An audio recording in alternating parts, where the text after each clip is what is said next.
कसैले थाहा छ केही पनि छैन। धरानमा यदि हो भने रोजगारी एउटा टेम्पो र सफरी किनेर कुदाउनु भन्दा अरू रोजगारी मैले देखेका छुइनँ। तपाईको उद्योग धन्दा एउटा केही पनि खोलेको छैन। उद्योग धन्दा भएको रोजगारी हुन्छ त। अनि सबै विदेश पठाउने, विदेश गएको मान्छेको भिजिट भिसा भनेर 5 लाखसम्म खाने यही सरकार हो। अब भयो प्रशासनले, नेपाल सरकारले फेरि त्यसैलाई समर्थन गर्छ। अब कसरी हुन्छ? नेपाली जनता बेचेर खाने सरकार हामीले चाहिँदैन।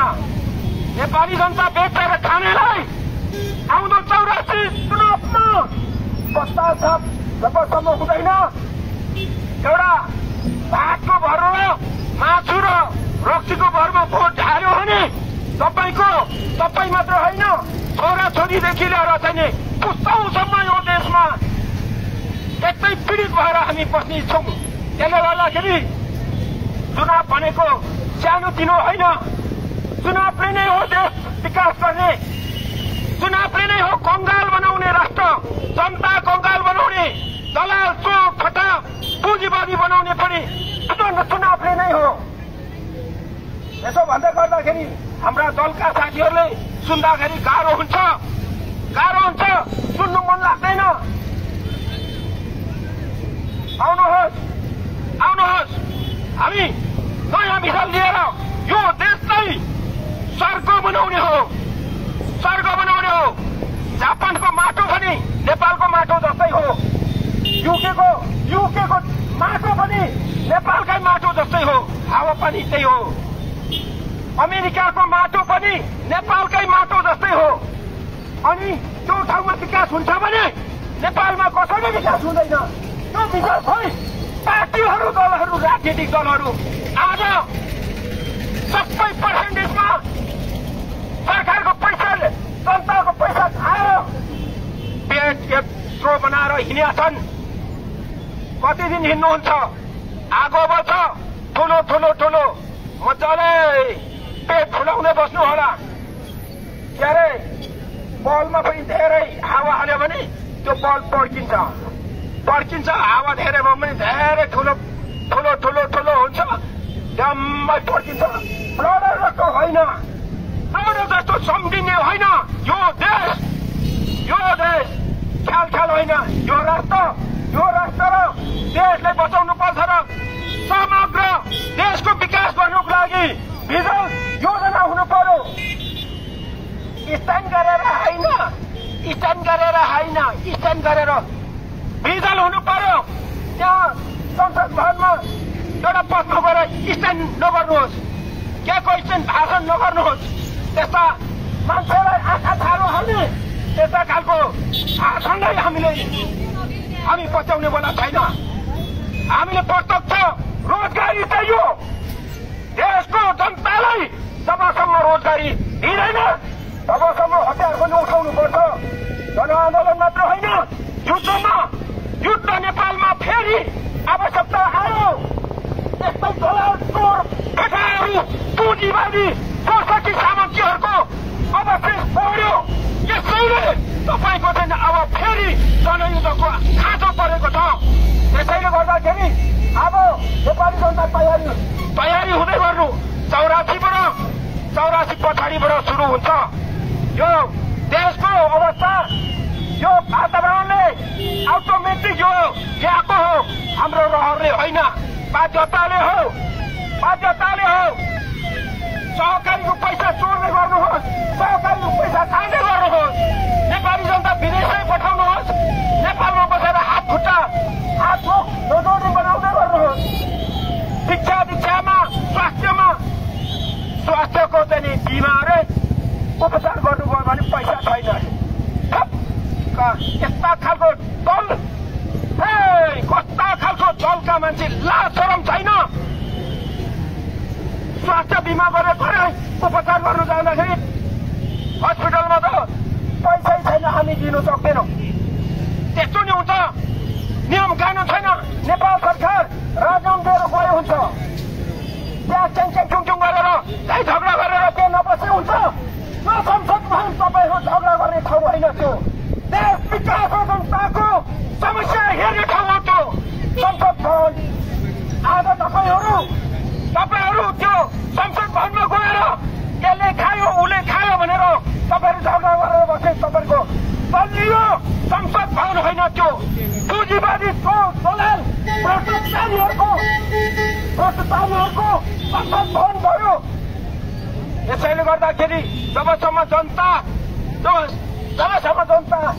एक कुरो बुझ्दैन, जबसम्म जनताको रगत तातिँदैन तबसम्म तपाईँहरूले खानुहोस्। कति दिन खानुहुन्छ खाँदै गर्नुहोस्।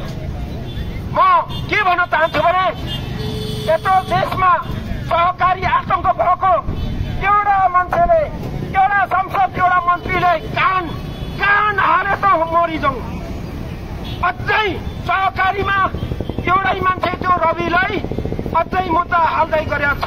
अझै रविले हाल्दै गर्नुहोस् न, हाल्दै गर्नुहोस्।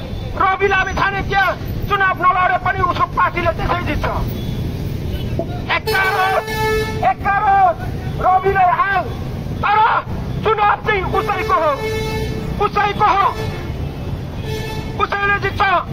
कतिजनाले मासु खाएको होला, कतिजनाले भात खाएको होला, कतिजनाले बियर खाएको होला, कतिले कति लाख रुपियाँ पैसा पार्टीले दिएको होला। यति झोलेहरूलाई मात्रै नदिने हो।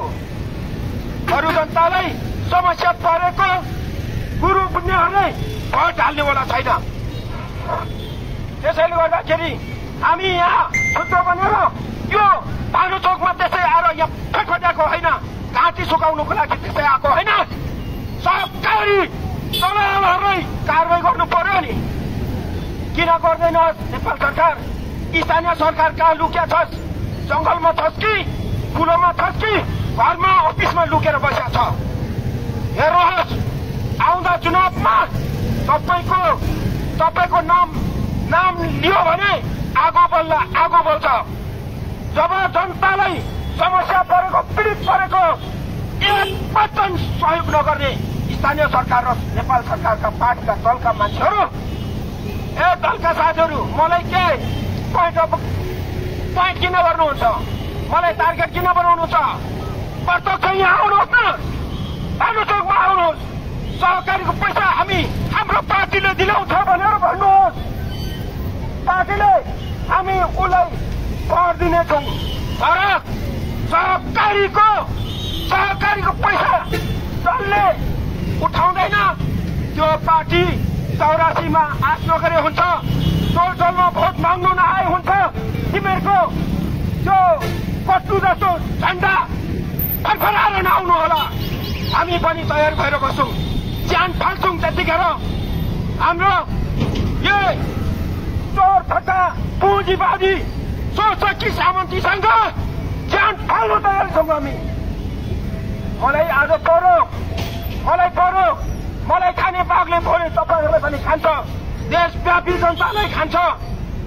मान्छे खाने बाघले मान्छेले बाँचिराख्नेवाला छैन। यसैले जो जनता समस्या पार्छ, त्यो पार्टी, त्यो दल, जो जनताबाट छैन, त्यो एकारो हामी कुनै दलीय अवस्था हामी सम्हाल्न छैन। अब हामीले जसले विकास गर्छ, जसले रोजगारी दिन्छ, जनताको समस्या जसले बुझ्छ, त्यसलाई हामी दिनेवाला छ। तर पहिला तपाईँहरूले काम गरिसकेको तपाईँहरूको काम हामी देखिसकेका छौँ। भोटमा चिप्पे धसेर झण्डा बोकेर नआउनु होला। पेट्रोल खाउन, पेट्रोल हालेर आगो लगाउँछु, पेट्रोल हालिन्छ। आउनु होला भोट माग्नु 84मा। यतिखेर ज्यान माया मारिन्छ। त्यसै यहाँ बाटोमा हामी फटफट्याएर हामी हिँड्ने होइन, प्रहरले हामी हिँड्ने होइन, यो प्रहरले हामी बोल्ने होइन। चोर फटा दलालहरूले गर्दा हो। दलाल चोर फटाहरूलाई तह लगाएरै छोड्ने हो।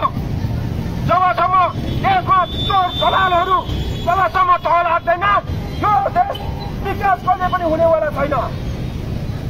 त्यसैले यो देशव्यापी सहकारी आतंकलाई जसले समाधान गर्छ त्यसलाई दिने हो। पार्टीहरूलाई पनि दलहरूलाई पनि त्यो हेक्कारो हो। दलमा छिर्ला, दलमा मुनि दलदलमा तल छिर्ला।